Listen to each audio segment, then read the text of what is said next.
For the last 10 years, the Jehovah's Witnesses have had... Wow, just completely messed up that intro. I can't even talk anymore. I haven't done a YouTube video in 3 weeks and I've lost the ability to speak. This is off to a cracking start. The Jehovah's Witnesses have had a mascot. No, I'm not talking about the little Caleb and Sophia people. I am talking about this guy, Stephen Lett. He has blessed the world as this rubbery-faced goofball that is like, he uses like anti-Botox. Instead of seizing your muscles so they don't move, he like has reverse-engineered Botox so that they make his muscles move even more than any natural human being has ever worked out exactly how to do. And he's back. He hasn't been on the JW broadcasting in so long. It's been like 2 years since we have seen him host a JW broadcasting episode, and I've missed him. I've always said that him and Tony Morris were the most entertaining aspects of Watchtower. They would go off the rails and just talk about whatever their dusty old brains decided to yap about. And he has decided to make his triumphant return. I think he's had some health problems for the last couple of years, so he has left the infirmary. He has dusted off the old Rolex and gold pinky ring, and he has blessed us with his magnificent ego. And he wants to tell Jehovah's Witnesses why they should set up reoccurring payments to JW.org, because God makes it rain. I wish I was joking. There's also an AI baby involved. Oh, hell no! A lot to talk about in this month's JW broadcasting, so let's do this.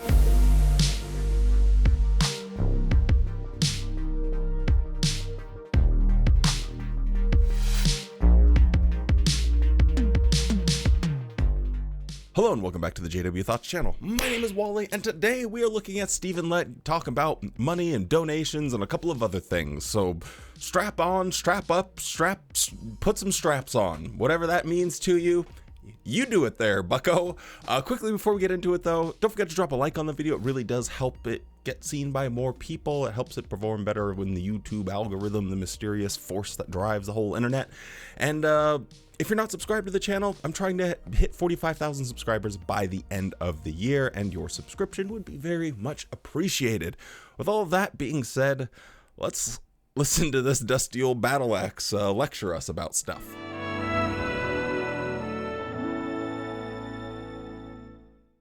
Humans are born with a strong inclination to imitate. In fact, very young infants have been observed imitating facial expressions. That's amazing. Makes me think of an experience I had some 40 years ago when Susan and I were in the circuit work. A sister told me that her little 5-year-old son was looking in a mirror and making various expressions with his face and eyes. His mother asked, "What are you doing?" He said, "I can't do like Brother Lett. I'll never be a circuit overseer." Well, I'm sure he soon learned that voluminous facial expressions are not a requirement for circuit work. In fact, they could be a disadvantage.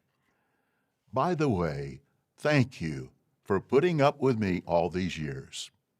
It's amazing because Stephen Lett has done this for so long. Everyone notices it. Everyone can see it. Everyone, talks about it even, but probably only behind his back. And yet he never like full on ever really addresses it. And it's like we're all sitting there for the last 10 years watching him on JW broadcasting, just like wondering, are we ever going to talk about the elephant in the room? Why is his little chain for his tie always crooked?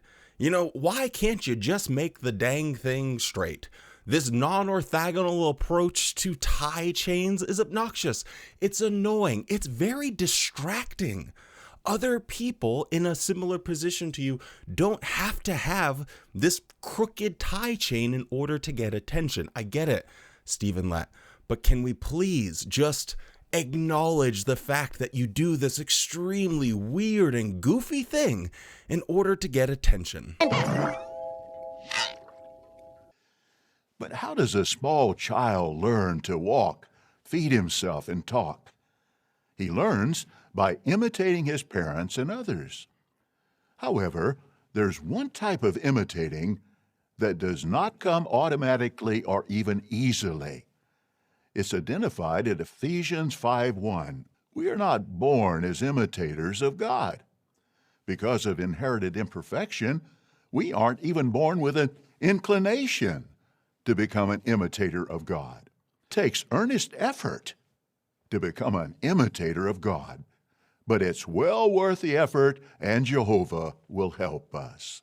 I do feel like he's trolling a little bit. One of his most famous clips that he's ever said was when he said, "Babies are little enemies of God." He knows that this has been memed 14 million times across all social media on the internet. He is very well aware of that. And now it's like he's using the same exact expression. Okay, let me talk about kids. Let me talk about, or talk about it in the context of God. The enemies of God. Now they're imitators of God. I think he's trolling a little bit. I think maybe this is his last ride off into the sunset. Maybe he knows this is his last JW broadcasting episode. They had that governing body announcement a couple of weeks ago that was talking about older members of the Bethel family would need to be taking a step back or maybe need to relocate off of Bethel premises. Of course, that's not going to happen to him, but I think he can expect a very limited role going forward as Watchtower tries to usher in their JW Broadcasting 2.0, whatever the heck that's going to actually look like. And he's not a part of the future plans here, obviously, just due to his limitations with age, right?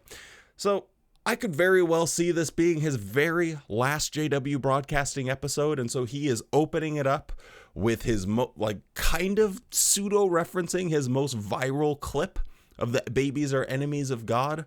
And also talking about how he has these goofy facial expressions. And why apologize for it? Like, you've known that that's not how you talk in day-to-day life. Stephen Lett, if you are watching this, even though you're not, we've had conversations. I've talked to you. You did not talk like how you talk on the JW Broadcasting when you were talking to me and looking me in my eyeballs. So why apologize for it? Everyone could tell that it was over the top and kind of weird and strange and silly. And yet you just kept unapologetically doing it.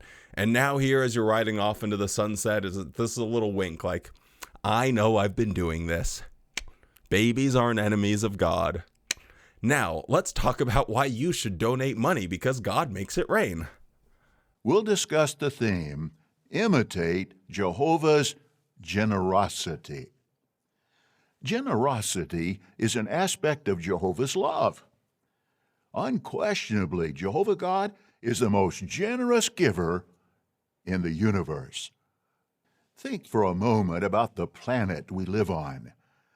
Jehovah created the earth as a beautiful and unique home for us. It has all the right conditions to sustain life, including the oxygen and water cycles that continually recycle essential resources. If the earth were closer to the sun, all the water would boil off and the planet would be a barren rock. Conversely, if it were farther from the sun, the water would freeze and the planet would be like an uninhabitable iceberg. Jehovah placed the earth at the perfect location, often called the Goldilocks zone. What the actual is he talking about? Like, this old geezer didn't take 2 seconds to think about what he was about to say. If God put the earth closer to the sun or farther away, it would be, as he says, uninhabitable. So this isn't a gift from God, it's a necessary step in his plan. It's not a gift. It's like, is he imagining a world where God could have put the earth a little bit closer and it would be real hot? I mean, you wouldn't be able to have a swimming pool in Arizona, am I right, guys? Nothing would be here. It would look like Mars. Nothing would be here if he did that. That's not a gift. It's a necessity. I almost really messed up that word, but I really brought it in at the end. Think, too, about the marvelous gift of our human bodies. Even in our imperfect state, as mentioned at Psalm 139:14, we are wonderfully made. Isn't it brilliant how our skin is designed to heal when we cut, scrape, or bruise it? When we scratch, scrape, or dent our car, does it heal itself? Can you imagine what we would look like if every time we damaged our skin, it just stayed that way? We'd begin to look pretty rough in just a short period of time.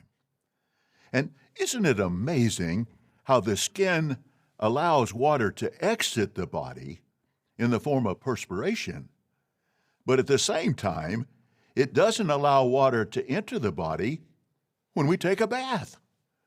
Otherwise, we'd become waterlogged. When I think about the God of the Bible, and I sit down and I read all 1,600 odd something pages of that book, I don't walk away from that experience thinking, man, this Yahweh character was very generous. Like, you have stories where he just kills people for seemingly innocent reasons. Children, young boys, for calling someone bald, mauling them with bears. Bears. That's a gruesome, horrifying way to go out, being mauled to death by a bear. And yet that's the vehicle that he uses to expense of his righteous indignation. When someone, what's that dude's name? Uzzah or something in 2 Samuel 2:6 or 6:2, whatever the heck it is. The Ark of the Covenant, the most holy thing on planet Earth, the way to worship God. It's like riding on a carriage or something, and it gets a little bit unstable. The cattle are having a rip-roaring, ruckus good time, and the thing almost tips over. So he reaches out and stops it. He saves the day. But he wasn't allowed to touch the Ark of the Covenant, so what does God do for saving the most important religious symbol on planet Earth from being destroyed? He kills him. He kills him on the spot. David, King David, the Teflon king himself, that's an alliteration, the Teflon Titan of truth. That's not my best work, but we'll take it. The Teflon Titan of truth over there, King David, he was even upset by the idea that Uzzah was killed. And so he had to rename a place or something, Lil Uzi Vert, and that's how the rapper got his name. None of this matters. What I'm saying is, the God of the Bible doesn't seem to be this generous gift giver, and the examples that he's using don't make any sense. Well, the earth can sustain life. Well, duh, it would have to if God was intending to create life. Our skin doesn't get waterlogged. Well, duh, imagine a world where everyone's skin gets waterlogged when it gets wet. Like, these aren't glorious gifts from God. Anyway, now we have this funny little AI generated baby. To some, it might seem creepy. To some, it's like, why are they doing that? Blah, blah, blah. I don't mind. This is a grand use of AI, in my humble opinion. Don't put kids on the internet, especially if they're naked taking a bubble bath. Just not a good idea.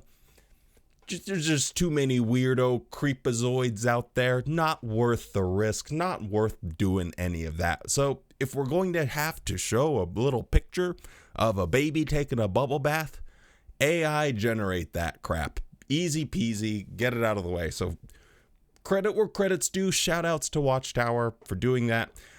If that was their intention, who really knows? But even if they stumbled and did the right thing, I suppose we can acknowledge that they stumbled and did the right thing. Oh my God! Ponder for a moment about how food is not only nutritious, but it's also delicious. This makes fueling our bodies very enjoyable. Jehovah could have made eating like putting gasoline in a car, a necessary function, but void of enjoyment. Think of all the tasty varieties of food. As just one example, how many varieties of grapes are there? According to the Food and Agriculture Organization, There are about 10,000 different grape varieties worldwide. Jehovah could have given us just 2 varieties, red and green. But why do we have some 10,000 varieties? Because of Jehovah's voluminous generosity. Man, the way that guy says voluminous really just like irritates me. Again, we have another example where he just doesn't understand what he's saying. The reason we have so many varieties of different types of fruits is because we have figured out which ones grow best in particular environments. We have selectively breeded specific species of grapes in order to maximize their productivity, to maximize how much wine we can make out of them. We have identified certain ones that grow better in different places, and bada bing, bada boom, we do some grafting, this, that, and the third, maybe get in there and mess with the genetic code of things, and boy howdy, you got yourself 10,000 different types of grapes. Is he seriously suggesting, like, well, I mean, all the different types of fruits and vegetables is because God, he filled the entire planet a few thousand years ago with salt water, covered the entire thing, because when it rains and the oceans overflood, it's going to salt the ground. You know what happened? You know what the Romans did whenever they were conquering a place and they didn't want people to be able to grow food? It would salt the ground. So God salts the earth, literally, with Noah's flood. And in Stephen Lett's mind, he is able to say, congratulations, thank you so much to God for giving me so much variety. When in the Bible, he did the opposite of that. And make no mistake, he takes the Bible very literally. He does the story of Noah to him is not an anecdote. It is a real historic event. Probably how the Sphinx lost its nose even. Some real wackadoo stuff, but let's see the spin doctor himself work all of this gobbledygook nonsense and turn it around and try to say, well, because of all of these fake gifts that I've proposed to you, what type of gifts is he going to suggest that you should be giving? But now we ask, how can we imitate Jehovah's generosity in giving physical gifts? It's obvious that Jehovah has put a lot of thought into his gift giving so that his gifts are practical and beneficial. Likewise, we should prayerfully meditate so that our gifts are useful. If our brother lacks food, clothing, or shelter, we don't just say, "Go in peace, keep warm, and well fed." No, we apply Proverbs 3:27, which says, "Do not withhold good from those to whom you should give it, if it is within your power to help." In addition to helping brothers in need directly, we can indirectly help them by making donations to the worldwide work. Who is he talking about when he's saying we don't just say, go on, be warm and well fed? That's kind of exactly what Watchtower does. I made a video about this before a couple of years ago, but they instructed their elders, they gave them a list of resources to give to someone asking for practical help. Someone, Jehovah's Witness, comes to an elder and says, hey, I don't have food or clothes or shelter. Bad situation right now. Okay, the exact situation that Stephen Lett painted. Okay, what were they instructed to do? Maybe dip into the coffers of Watchtower with its multi-billion-dollar asset pool? Nope. They gave them a list of contact information for worldly sources, some of them including false religion. Yes, the Jehovah's Witnesses will tell their own members to go to the Catholics or the Baptists or the Presbyterians for help, for practical help, before they'll do it themselves on an organizational level. That is how they're set up. I remember this vividly when I was a Jehovah's Witness. Someone wandered, it was the first time that it happened, someone wandered into the Kingdom Hall, was just looking for food, they walked into a church looking for a little bit of help. And I was like trying to like figure out, okay, well, maybe we can take him to the grocery store or something. Maybe we write a bill out and send that into Watchtower, expense it. I don't know, something creative. And an elder pulls me aside and says, here's what we're supposed to say in this situation. And he said, I'll never forget, he looked me in the eyes and said, this is what you say to someone that needs help. We don't have programs set up for that.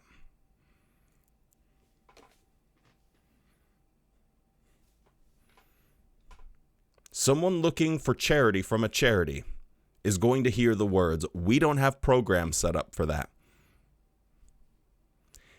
It's because it's not a charity. It's a business.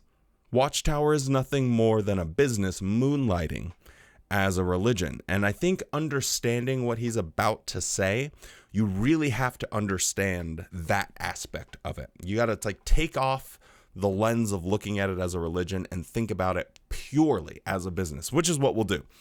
But let's double back to something else that he said, and that is like indirectly. I feel like he didn't mean to say that. He's like, you can directly help your brothers and sisters in need on a personal level. We don't do that organizationally. But as in addition to helping them directly, we can indirectly help them by donating money to Watchtower. So if I give money to something called the Worldwide Disaster Relief Fund, man, that sounds right on the nose. It is a disaster relief fund. A fund set up for disaster relief. It's all there in the name. That isn't indirectly helping them. That is very specifically and directly. If I'm giving money to the fund, I'm assuming that that is going to go for the stated purpose of the fund. But is it? Is that what's actually happening? Because I think he slipped up here. Because I think what he's suggesting by saying they indirectly help people, I think he's admitting that they don't have any programs set up for food banks or covering your hospital bill or anything like that. No, but they can provide a Kingdom Hall for you, and they can give you less and less spiritual food as time goes on. That is how you indirectly help someone. Well, we don't give them, money and shelter and food and clothing, but they can feel better about their situation because they can go on jw.org. So give money to Watchtower is indirectly helping people. That is the most baffling thing why he said that out loud. Because I know that's how it works. He knows that that's how it works. And it's like the thing you're not supposed to admit. If you are giving money to Watchtower for the specific purpose of disaster relief, and then he turns around and says, well, you're kind of indirectly helping them. Isn't that a massive red flag that should go up in the minds of anyone that's going to give them a penny? The governing body prayerfully strives to use wisely these precious, dedicated funds to help our dear brothers who've been afflicted by natural or man-made disasters and who urgently need suitable Kingdom Halls and assistance in many other ways. Speaking of the need for Kingdom Halls, as just one example, please look at these pictures from the Philippines. Here are 6 before and after photographs. And what do you think was the individual average cost of these 6 new, simplified, but dignified Kingdom Halls? $21,000 US. Please think about this. Jehovah's physical gifts, such as the rain, sunshine, and oxygen, are recurring. What's one way to imitate this aspect of Jehovah's giving?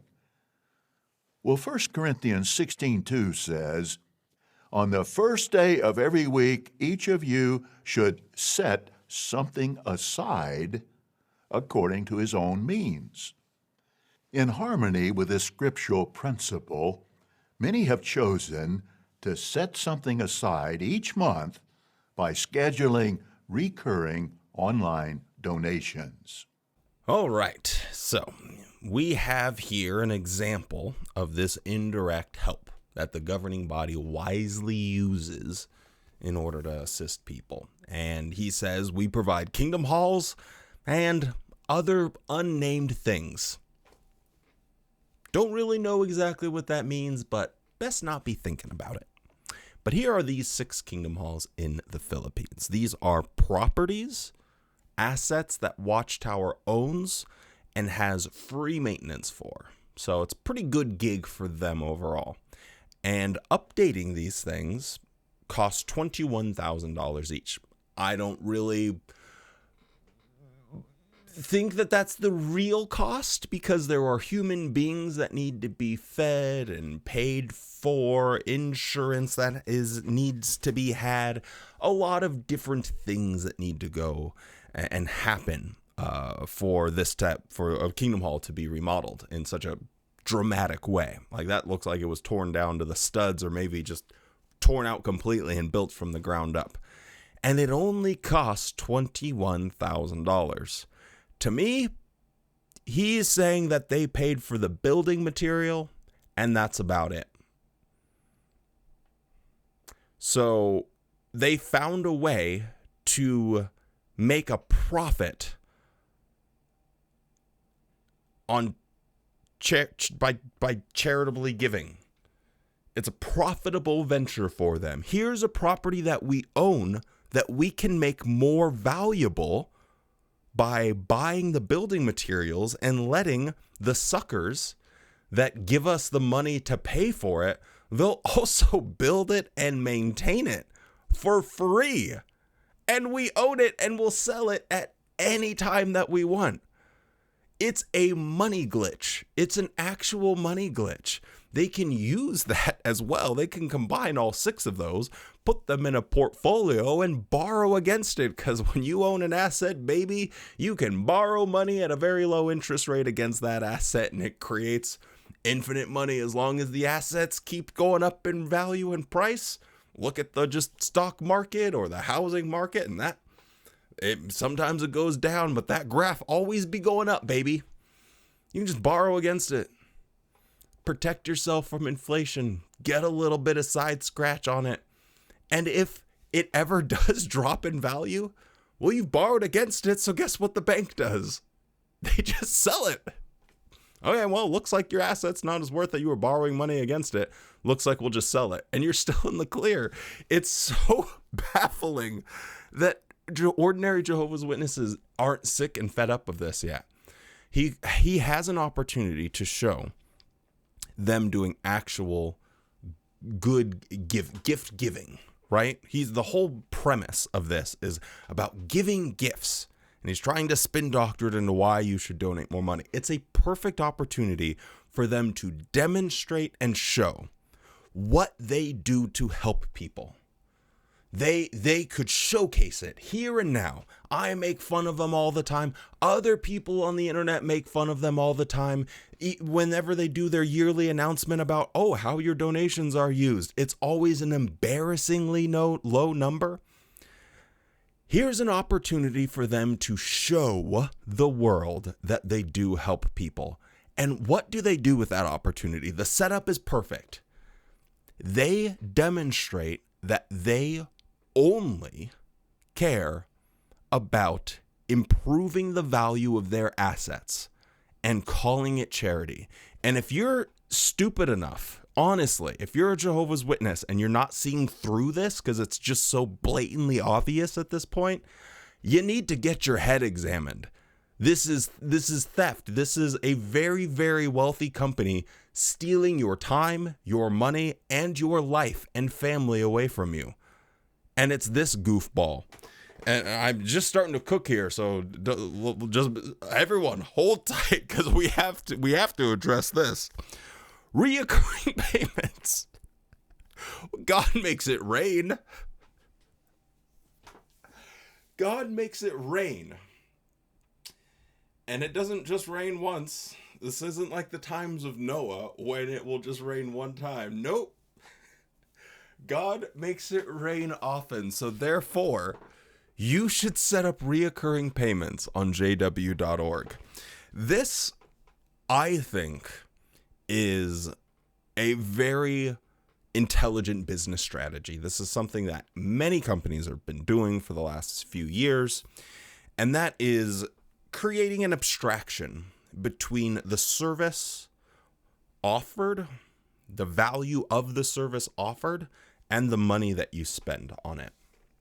So when I go to listen to music, back in the day, I think, okay, I need to pay the $8 for a CD or $14 to buy a CD, but it comes with some album art, a poster, and some bonus tracks that you can only get there.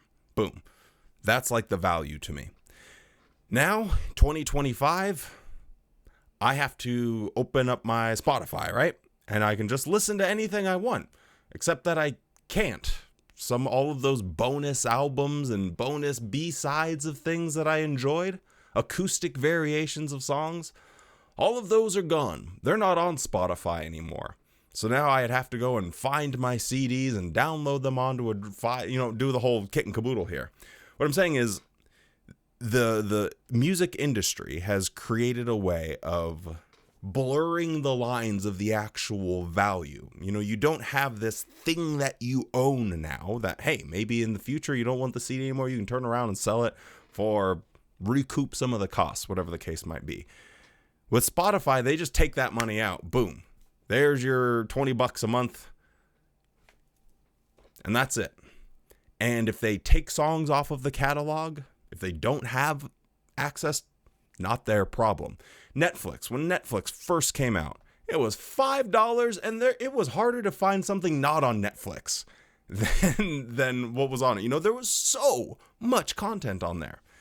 Now what's Netflix? $25 a month?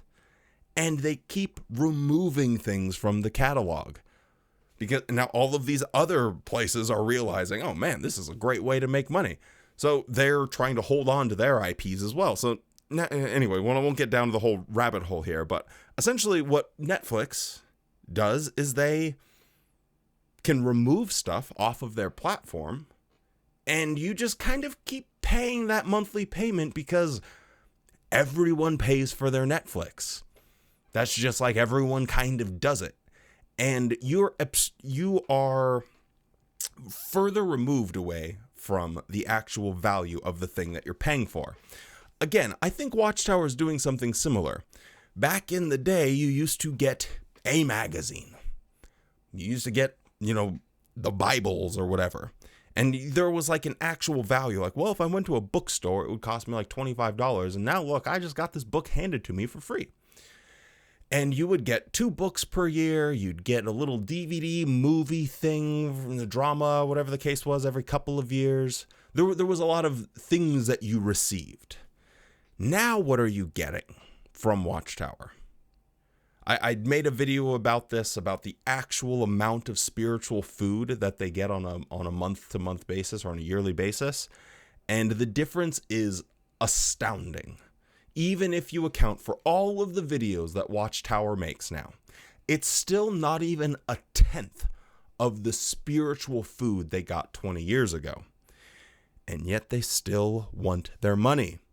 They have to set up this system of reoccurring payments that just gets drawn out of your account and you don't even know it. Just like Spotify, just like Netflix. It's just removed, and then they can, if they feel like it, give you something that you want to watch. And if they don't have to, but that money's coming out anyway. I think that this is the direction Watchtower is going. I've yapped about it for so long now. Since I started the channel, I've been saying the same thing. They are going to move to an online religion where it's essentially a subscription service, but to avoid taxes, they're not calling it a subscription service, but they want to get as close to being a subscription-based religion that they can without having to be taxed like a subscription-based company. During our discussion, we barely scratched the surface regarding Jehovah's generosity and how we can imitate him. We will learn forever about our great God and how we can better reflect His qualities. But in the meantime, the more we learn about Him and the more closely we can imitate Him, the richer, happier, and more satisfying our lives will be. And why? Because that's how He created us.